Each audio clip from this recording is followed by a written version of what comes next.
Good evening, everyone. Just wanted to do a video on my latest camping trip I went on up at Lake Ulaga, specifically at Goose Island. And it's a famous, or not a famous, but a pretty well-known overlanding camp-out spot for primitive camping. You know, it's not like a normal campsite where you book your reservation and there's an office and whatnot. It's one of those, you know, you're off on your own kind of thing. I've been there a couple times before and stayed the night out there, usually with my group, or at least a few of us going. And anytime you go up there for a camp out, there's usually other people close by. Like, for instance, the last camp out I did up there just a few weeks ago, I took my cousins up there with my aunt, fiance, and one of my best friends in the overland group, Sean, met us out there. And well, he went out there the night before, made friends with the guy camping next to him, and you know, we all had a nice big party around a campfire the next night together. And after I showed up there, and it made for a good long night of laughs, just telling stories, whatnot. You know, really good time.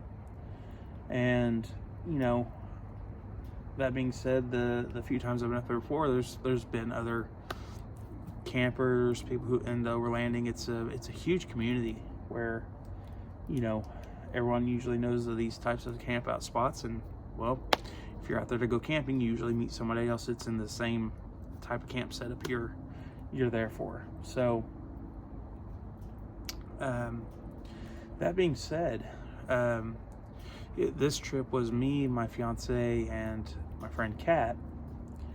The friend Kat, she's trying to dabble into the whole overlanding thing, and she just recently got some things for her Subaru that she wanted to go test out. And I thought, well, you know what, it'd be a good time for me to test out a few little modifications I made for my camping setup. So we decided to do one night, go out there and test it out and learn from it. So the way up there, Highway 169 leaving Tulsa, it was around 4:30, almost 5 o'clock. I wanted to get up there earlier in the day, but work just wouldn't allow it. And during the drive up there, we were about 15 minutes away from our destination. This white, I don't know if I should even describe the vehicle, just for the purpose of, you know, concealing identities and whatnot. I don't know. But I'm just going to say a car that was driving erratically was approaching from behind. I noticed it in my mirror, weaving in and out of traffic, flooring up, cutting people off. At one point, he comes flying up on a car and just starts to shoot over. Well, he almost would have rear-ended the car. He would immediately shot over into. So anyways, he got back in his lane. So anyways, he was just driving crazy. And the car was rough, I will say that. Beat up, busted windshield and all. Well, he passes and goes on. I'm thinking, and I'm, you know, thinking, what an idiot. So that car goes on, and it just seemed like, besides him, it just seemed like there was a lot of crazy drivers on the road at the time. So we Goose Island, you snake through a residential road. Eventually takes you through a few winding curves, and you end up on this dirt gravel road that's kind of rutted out a little bit, that takes you across the lake.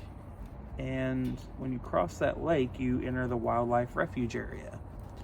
The road comes in from the west, turns, eventually you'll come to a gate for the hunting area, and you can turn it, you know, you can only turn right from there and go further south to the south end of the island where people typically go camp. I was very shocked and surprised. The area of the island I had picked out originally, no one was at. There was not a car around. It really shocked me. It's a spot on the east side of the island that has the perfect view for a nice sunrise in the morning. It's just nice open, but it was so open and the wind was pretty high that there was no way I was going to be able to keep a good campfire going, whatnot. It would have been a bad experience to even dare try to aim my tent the way I wanted it to see the sunrise. But so we all decided against that spot, and well, let's go to the back side of the island, which would be the southwest side of the island. Let's go there, and there's some trees back there. Hopefully it's enough to block down the wind. Pull around there, there's not a soul there either. I mean, it was very eerie to me.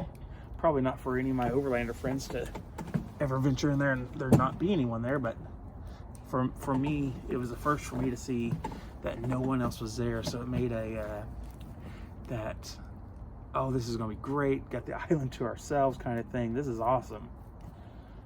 But you know, that being said, it's like at the same time I thought, well, you know, people are just not getting off work. There could be some other overlanders that eventually show up and, you know, claim their spots. So, but I had first dibs to the entire island. So I picked the same spot I picked 2 or 3 weeks ago. And it's a nice spot nestled in some trees, whatnot. It's for your basic car, this would be as far in as you would want to go, because past this point the road turns into nothing but a rutted out mud trail that snakes all through the woods. There are a few camp spots scattered down this trail, but you need a really good off-road vehicle to get to it.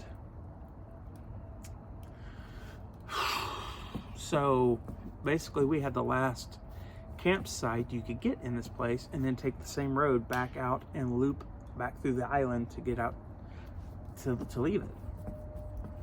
I parked my Jeep crossways along with the trees. Kat had parked her car catty corner to the back end. Renee parked her Jeep catty corner to the front end. We made a U-shape right there like that. Not 15 to 20 minutes into getting our camping stuff set up, that car from the highway comes driving down the road. And literally the thought that came across my mind was, what are the odds? Just very strange that car that we saw driving erratically, you know, over 30 minutes ago, 45 minutes ago at this point, here is now on this island with us. What were the odds? And it's not like we had any altercation on the highway. We didn't. That car just, apparently it just happened to be going to the same place we were. All right. Well, you know, it's a public island, whatnot. It's not like you have to get any special permissions to be there or anything. So maybe they're there to camp. That car goes past us, doesn't look at us, nothing like that. No eye contact going on. Car goes past us right up to the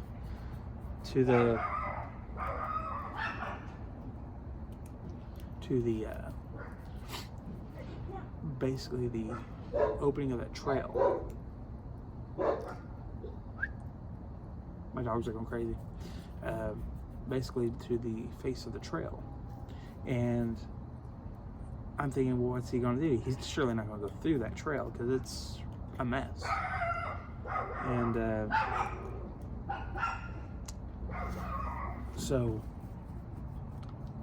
he stops there for, I don't know, a minute or two. And I'm thinking, okay, maybe they're going to set camp right there. After sitting there for,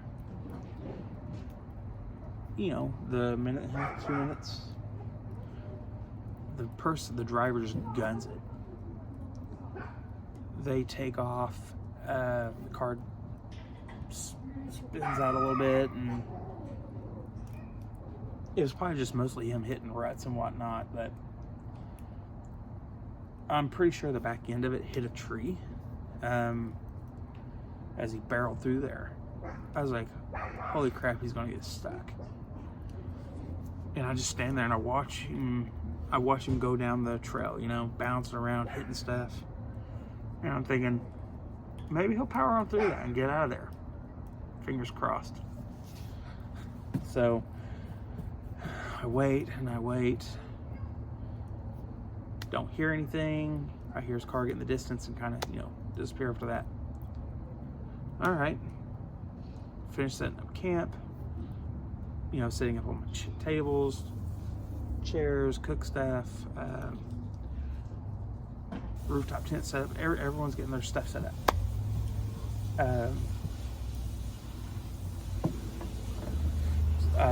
I ended up cooking dinner and stoked my little fire I got going on here.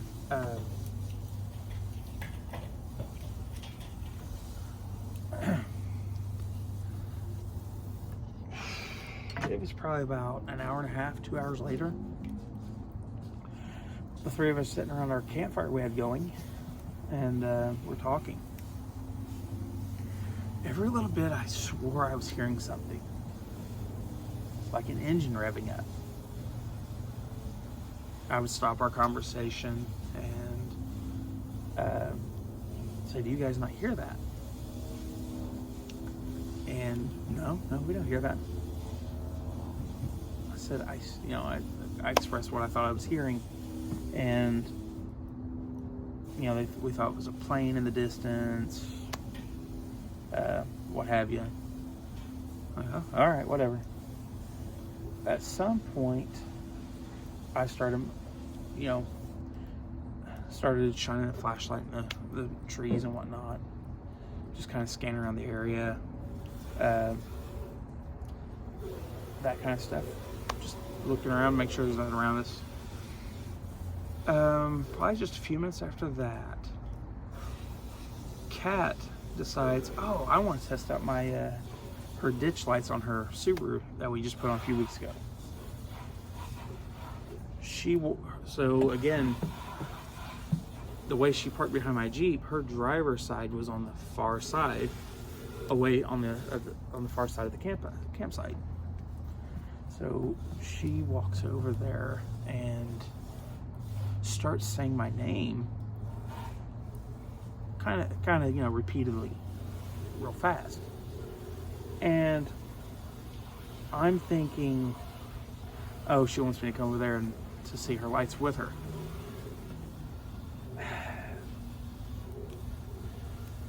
No sooner did I get around the back of her car to walk around the corner, there is the driver of that car that we saw a couple hours before. Kat had a flashlight in her hands that was really bright. She basically turns it on, you know, because I don't know what I just walked around the corner to. My gun is laying on the table by the fire, because I initially got up to be right there in that area just to do something real quick when she called my name, and I just walked over. My gun's on the table about 30 feet away from me. Renee had her gun with her. It too was back behind me, but thankfully she actually had it, because she got tipped off by, I started talking a little louder, and I was obviously not talking to Kat, I was talking to someone else. I said, hey, what are you doing? You know, kind of thing. This guy just, once the light started getting on him, you know, he was just doing this whole thing. The light really irritated him, so he was either drunk, on something, not sure. His reasoning for coming up to our campsite was, hey, I'm stuck back here in these trails. I'm sorry, I was a jerk on the highway earlier. So he remembered the highway incident. He remembered he passed us. Now, granted, we are driving vehicles that are quite noticeable and kind of probably hard to forget a little bit. But he apologized for the highway thing right off, and you know, he said, I'm stuck back here. I've already tried calling a couple of family members. My nephew, he can't get to me. He doesn't get off work till late. And then a tow truck can't get to me till after midnight. And I was just checking to see if you could by chance pull me out. He said, if not, I'll leave you guys alone. I'll go back to my car and, you know, just wait it out. And I thought, I wanted to say, yes, please go back to your car and just wait it out. Here's the problem. Not knowing how far in there he was stuck, I figured this guy is not going to go to sleep. If he's high or on something, drunk, he's not going to leave us alone. All right, let me see if I got my tow strap, because my thought went to, I want to get this guy out so he can leave. Because if he's going to be a problem, because I remember his erratic driving on the highway, and obviously I can tell he's on something or under the influence of something, I want to get him on his way and get out of there. So I give him a little flashlight, and I tell him, you know, here, you walk down the trail. I'm going to see if I have my tow strap with me, and if I do, I'll come pull you out. And since I have a rooftop tent on my Jeep, we had to use Renee's, which hers being lower geared is better for pulling something out anyways. So I give him the flashlight, little bitty thing, and I go grab my gun, and Renee passes her gun off to Kat, and we leave Kat and Nala at the campsite with a gun, and we have a gun in the Jeep with us. We follow a guy down there. Sure enough, he's got this car just nose in, dumped in mud. I get out, walk up to him, give him the end of the tow strap, and I let him hook the whole thing up. And the whole time he's down on the ground hooking it up, I'm focused on him, but at the same time, I'm more focused on my surroundings, making sure no one was out there hiding with him, ready to jump us, and what have you. So, but just in case, I actually left the gun with Renee in the Jeep, and she had it in her hand ready to go if needed. So I'm just scanning the area, you know, and looking to see if, you know, if he's really alone or not, which he hooks up the tow strap, he gets in, we pull him out, and he was definitely on something, because he did not listen to my instructions at all, and pretty much almost backed into the Jeep after we pulled him out to the point he agreed would be good, but he kept backing up and almost hit the Jeep. So I had to honk the horn, stomp him, and anyways, I said, hey, you know, I sure hope you're not going on straight. You might want to turn around and follow us back out of here, which he did. And as he's following us down a bumpy trail and whatnot, he's riding our tail end of the Jeep, and I'm like, what a moron. So anyways, we get back to the campsite. I get out immediately to not give him any time to come back in our space. So I get out, and he stops and feels the need to get out and shake my hand, which, you know, good. He was very thankful. He came off as in he was in a mental place of not being in a good place, and basically said some things like, I don't know how much he appreciates someone being there for him. And, you know, he wanted to describe family issues at home, whatnot, but I told him it's all right. You know, we all go through that. When you just need to get out for a while, just get home safe, is what I kept telling him. And so he told me his reasoning for going down the trail was there's apparently a camping spot back in there that he normally camps at, and that's what he was trying to get to. I don't know if you normally try to get to it in that Dodge Caliber, but whatever. So, so anyways, he gets in his car, and it's a loop, because we're on the south end of the island. He leaves, goes around that loop. I can see him going on the other side, disappears into the woods. And unfortunately, that's as far as I can see. Now, granted, I can see that road from my campsite that brings you onto the island, but the only problem is I wasn't paying attention to that long enough to see if he ever went across it. But deep down, I knew that he had ended up on the other side of the island, and was probably going to camp there. And I thought, well, as long as he stays over there, you know, then so be it. As long as he keeps to himself and doesn't do anything stupid, was my thought. So we all stayed up about another couple hours and didn't hear anything. Nothing else went on. And, you know, around 11:30, we're shutting camp down and calling it a night.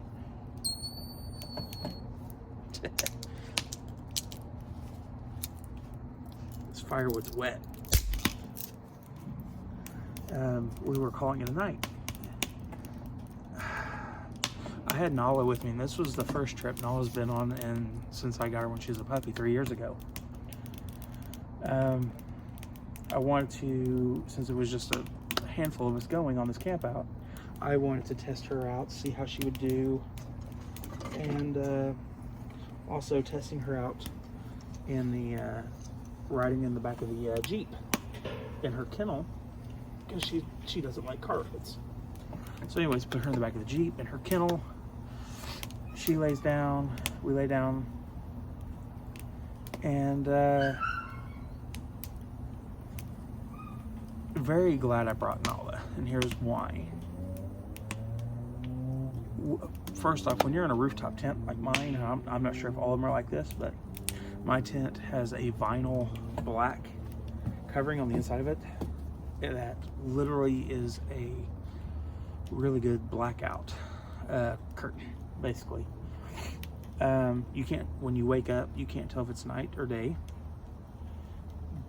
All I know is I didn't know how long I was asleep for, but I wake up to the sound of Nala growling under my tent. Renee mentioned something about her growling. I'm like, oh, it's probably just an animal or something. Suddenly, I hear yelling. It's a weird type of screaming yelling, like someone is scared and running for their life type of yelling. I'm like, what in the heck? Now, there is a part of the story I left out. There was a pickup truck just before we went to bed that had came through, saw us camping down there. He circled back and went back out. And, you know, I thought, okay, well, that person saw what we were established here, and they're going back to the side to camp instead now. So they were gone, and you know, that's when we went to bed. It was shortly after that. What went through my mind was this: that guy that we had dealt with earlier in the night was still over there, and I bet he is drunk or high at this point to where he is messing with those other campers. And you know, obviously there's some sort of feuding going on right now, but I could hear like I said, the weirdest screams ever coming from an individual. Matter of fact, it almost borderline did not sound human. It was so strange. So anyways, he I tell Renee this because I've got my gun right there beside my head. I said, you get to unzipping the tent, I'm getting my gun and my shoes on real fast. So she's unzipping. I can hear her still screaming in the distance, whatnot. And she gets the tent unzipped. I put my head out, and I can hear them plain as day, probably about 300 feet away from us, just screaming. Then I could hear the car revving up, and she said, is that him? I said, it sure as heck is. I bolted out that tent, got down the ladder so fast, and I wanted to get around to the backside of the Jeep so he couldn't see me in case he made it down that far. But I'm listening though, still screaming, whatnot. I could see the car kind of down up the road up there, but here's the strange part, and I cannot for the life of me get this vision out of my head, associating it with the screams and whatnot either. I heard him screaming, but at the same time I was hearing someone screaming, "Stop the car." Whenever I was looking around it that way, I swear I saw two silhouettes walking where the road would be that comes around through there, beyond the trees. And the car was not far behind. I hear the wild screaming, like someone screaming for their life. I hear someone saying, "Stop the car." I'm hearing and now seeing the car do this U-turn at the far end before it would make the turn to come down to me. And the car turned around and faced the other direction. It stops. I'm thinking in my head right now, I'm thinking, I'm about to have to take someone's life in case they come running up in here with bad intentions. So, but I'm processing all this, trying to keep my cool in case I do see someone and they don't have a weapon, whatnot. I'm just processing everything. And I'm not just focusing on the road either. I'm focusing on, because I got woods to my left, the dark areas and the trees in front of me, as well as the car. For all I know, the car could be a distraction. So, scanning my left, right, everywhere that's a potential way for anyone to come walking up, because I had water, lake next to me here, so that at least took out some area I had to worry about.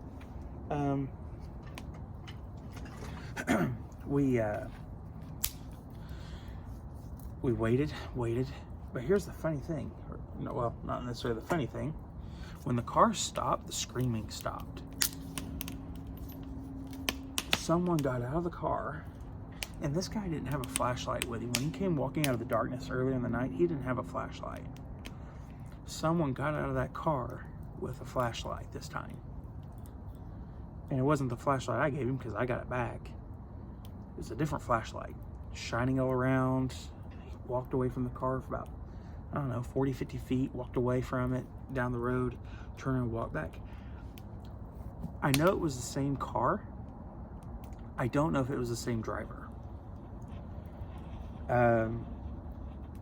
Again, I'm processing. He was messing with the other campers. A lot's going through my mind right now.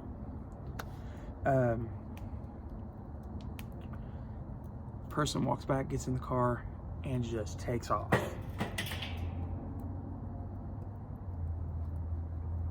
Anyways, the car takes off. My heart is racing, because I don't know what just transpired up there. I don't know if the two silhouettes I saw are they still up there in the trees? What is going on? So I'm standing there. Kat wakes up at this point, sticks her head out of the car after she sets off her car alarm by accident, not knowing what just transpired. Kat's like, "What are you doing?" And was like, I said, "That guy almost came back down here, and apparently he's into it with someone." "Oh, why must I scared him off then?" And I was watching me through the door. Man.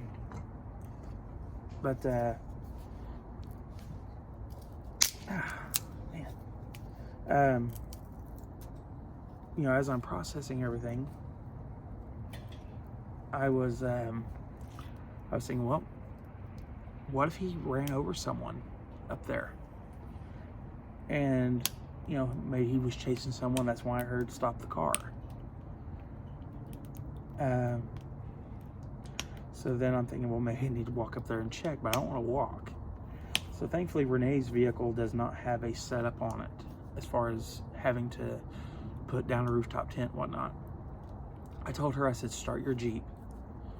And I went ahead and started mine. I've got this huge, several LED light bars, a couple ditch lights. I turned all that on. That is now all streaming straight up through the trees up towards that road. And we fire up Renee's Jeep. She's got pod lights on hers that we fired up. And we drove up there, guns in hands. We drove up there, and saw nothing. I expected to see a body in the road. I didn't know truly what we were going to run into, but I was expecting to find someone in the road hurt or dead. We drove around to, there's some hidden little campsites up there that we drove up to, flashing my light through it. I basically used my gun flashlight because I was ready to use it if needed. Saw nothing. Drove around up there for about 10 minutes or so, just making sure the area is clear. We drove back to the campsite and we could see his car leaving across the road that takes you to the island. So I knew, okay, he's gone. So that's good to see. But he stopped halfway on that road, and I'm like, oh great, here we go. He's gonna turn around and come back. You know, realizing we're awake and moving vehicles around. But he left. He sat there for 15, 20 seconds, and he just took on off down that road, up and out of there. Okay. So after everything died down, we realized no one else is up there. Tried to lay down just for a minute, but Nala started growling again. I'm like, okay, someone's in the woods. So get up, climb down the steps again. And this time it was just an armadillo in the woods, about 50 feet away from the Jeep, crawling around. All right, so that's it. I'm making coffee. I threw on, I brought some railroad ties that were here in my yard that I've cut with a chainsaw. Make great firewood, by the way. So anyways, I threw them on the fire, and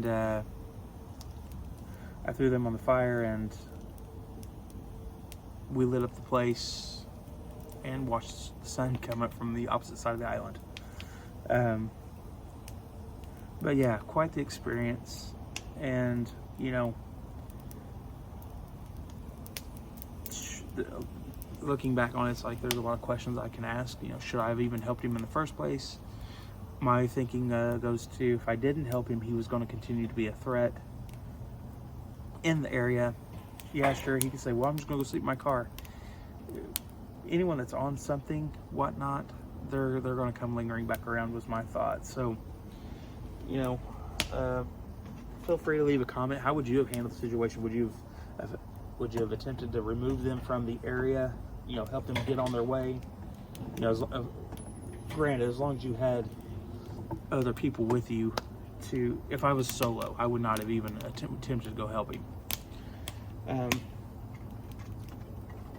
But the fact that I had someone else there that knew how to use a gun and could watch out for me as I'm, you know, assisting, trying to remove this guy from the area. Because the thing is in this community is you can get a sense of what people are like, but obviously you don't know who they are really. And this guy was not your normal typical camper there to camp, and so I wanted to get him removed ASAP and not linger in the shadows while I'm trying to sleep at night, and not knowing if he has a weapon on him that he would come back and do harm to us later. Ultimately, I feel like he was someone dealing with some demons of his own, and you know, there's no telling if he was there to do self-harm. There's no telling what his intentions were truly there that night. So I wanted to make sure he was not in my area at all. So I'm not saying I didn't have any feelings or care for the guy, but he was also a threat to me and everyone I was with. So, you know, I felt the need to get him back on the road ASAP to give him no reason to have to linger in the area or even attempt to ask for anything like camp with us for the night or whatever. So I wanted to get that threat out of the way. So lesson learned is, for me, is always pack for any occasion. Packing meaning protection. You know, I'm gonna, after this experience, I'm going to change the way I carry and I'm going to be more mindful about what my surroundings are as far as options. Like, for instance, instead of having the vehicles parked like we had them parked, I want to have them parked different than the way we had them, because the way we had them, we all had to back up just to clear space to do a turn and get out. Even me, even though I was turned the right direction, I nosed my Jeep to the front end up to a tree. So that didn't do me any good. And plus, I've got the tent to take down and whatnot. If we had to leave in if a crazy situation broke out and we had to leave immediately without trying to defend ourselves on the spot, I would rather abandon my Jeep in a really bad situation and have a vehicle to make a getaway if needed. So definitely going to be changing up my parking camping strategies from now on. But yes, always be mindful of your surroundings, whoever shows up unexpectedly. So that's just a lesson that I wanted to share. So hopefully this video helps anyone out, and also comment what would you have done in this situation. Would you have even helped the guy get out?